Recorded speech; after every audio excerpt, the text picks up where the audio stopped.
¿Qué pasó, profesor?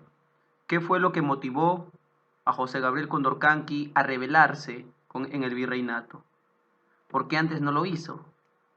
Recuerda que José Gabriel Condorcanqui era un cacique. ¿Qué es un cacique? Es un intermediario entre el andino y el virrey.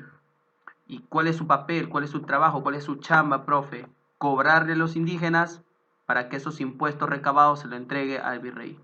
Ah, ya, profe, entonces Tupac Amaru no, desde siempre no era rebelde, no era un libertador, no, pues este vivía muy bien, porque aparte tenía sus chacras de coca y también era dueño de más de 300 mulas. Entonces, este señor era un buen negociante. Profesor, ¿qué pasa? ¿En qué momento se revela? ¿Por qué razón? Tú sabes que con las reformas borbonas o borbónicas se hacen un conjunto de cambios. Entre estos cambios se da el libre comercio, es decir, España dice yo no voy a ser el único que comercie con mis colonias de América, sino también Inglaterra, Francia lo pueden hacer. Entonces había más competencia para realizar un negocio, para realizar comercio. Siendo así, esto no va a beneficiar a los españoles que viven en el Perú y a los hijos de los españoles que viven en el Perú. ¿Quiénes son los hijos de los españoles que viven en el Perú? Los criollos. Y los otros son los españoles que nacieron en España pero que ahora están viviendo en el Perú. Hacer una diferencia, por favor.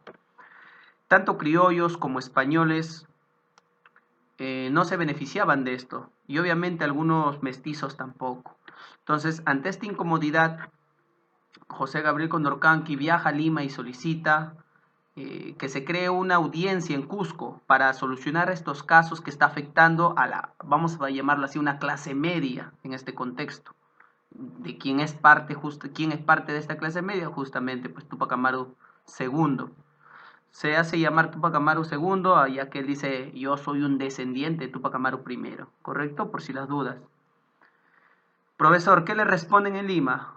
¿Sabe qué? Vaya y sigue trabajando nomás. Entonces José Gabriel Condorcanqui se siente humillado, entonces regresa al Cusco. Y en el Cusco ya se daba un conjunto de abusos por parte del corregidor Arriaga. Entonces ya pues con esta incomodidad, él como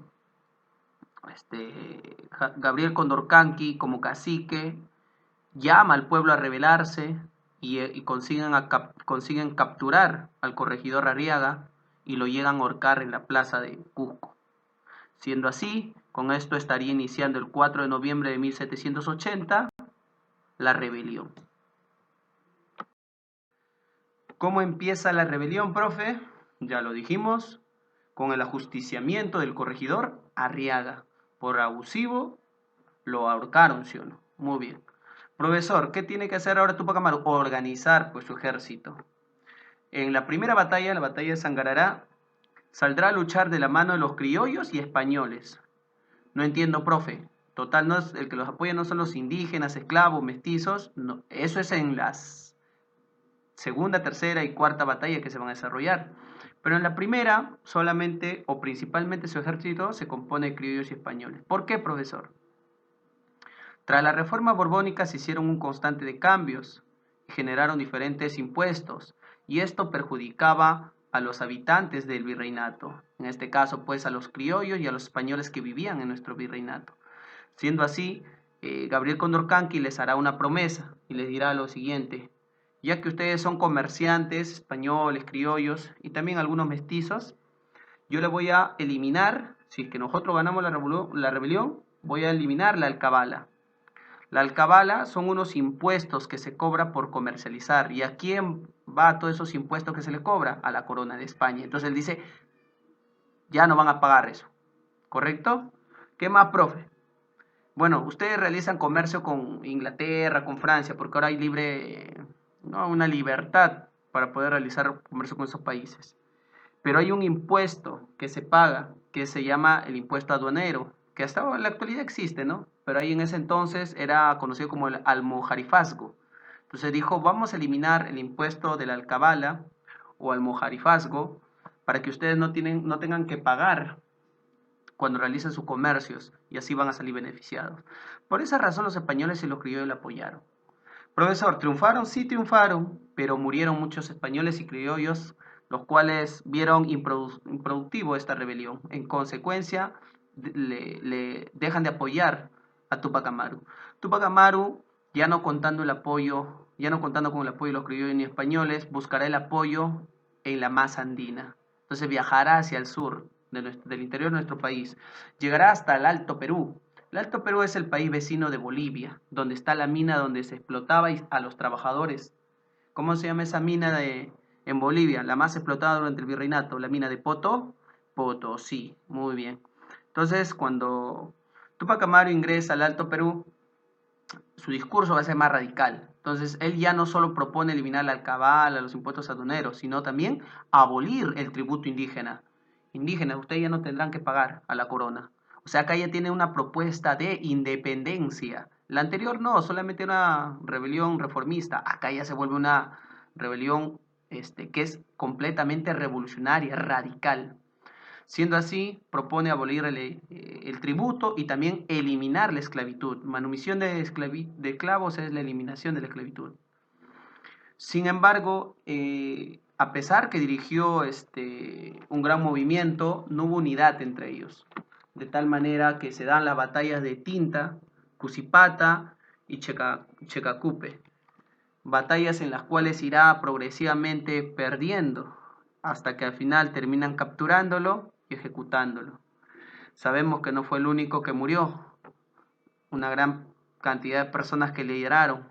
¿Quién era su mano derecha? Su esposa, Micaela Bastidas, quien será asesinada junto a su hijo mayor. Muy bien, para culminar, pasemos a la siguiente diapositiva. Profesor, nada bueno se obtiene a través de las rebeliones. Aprendizaje, no hay que rebelarnos. ¿Será así, joven? ¿Quién es en la actualidad Tupac Amaru y Micaela Bastida? Se les reconoce por la lucha que hicieron, porque nos dan la esperanza de algún día poder alcanzar una auténtica autonomía y soberanía de nuestro país. Micaela Bastida, además, un ejemplo de lealtad ante la lucha popular, quien antes que Tupac Amaru ya estaba motivada a poder rebelarnos por los abusos que se cometieron. Profesor, ¿cuáles son las consecuencias de esta lucha, de estas rebeldías? Bueno, en aquel momento se prohibió hablar en quechua y usar símbolos incaicos. Tenían un miedo a nuestra cultura, porque cuando el hombre indígena, si bien es humilde, callado, hay veces sumiso, pero cuando éste sale a combatir, no duden en dar su vida por alcanzar su libertad. Entonces los gobernantes saben que ya no pueden explotar hasta el último, hasta cuando quieran, porque si siguen explotando y cada vez la explotación es mayor, el indígena dirá, ¿no? Prefiero morir luchando que vivir de esta manera sufriendo. Entonces ya los gobernantes han entendido, por ende, así como se exige a los trabajadores mayores trabajos, les deben dar por lo menos lo mínimo para que sobrevivan, porque cuando no les alcanza para sobrevivir, ¿qué tendrán que hacer? Nuevamente organizarse para combatir a estos estados gobiernos. Bien, espero que las clases siempre sean para poder reflexionar, no solamente recordar datos. Es más, los datos siempre van a estar en internet. Lo que quiero es que ustedes analicen y comprendan las razones del por qué suceden estos hechos y si pueden volver a suceder en la actualidad o no. Profesor, ya se acabó las injusticias, profe, ya no hay virreinatos. Analiza pues si ya no hay injusticia, si ya no hay opresión, si ya no hay clases sociales. Para eso sirve la historia, ¿no? Entender el pasado o conocer el pasado para poder comprender y mejorar nuestro presente y así podamos tener un mejor futuro. Que sea de provecho la clase, nos vemos hasta la siguiente.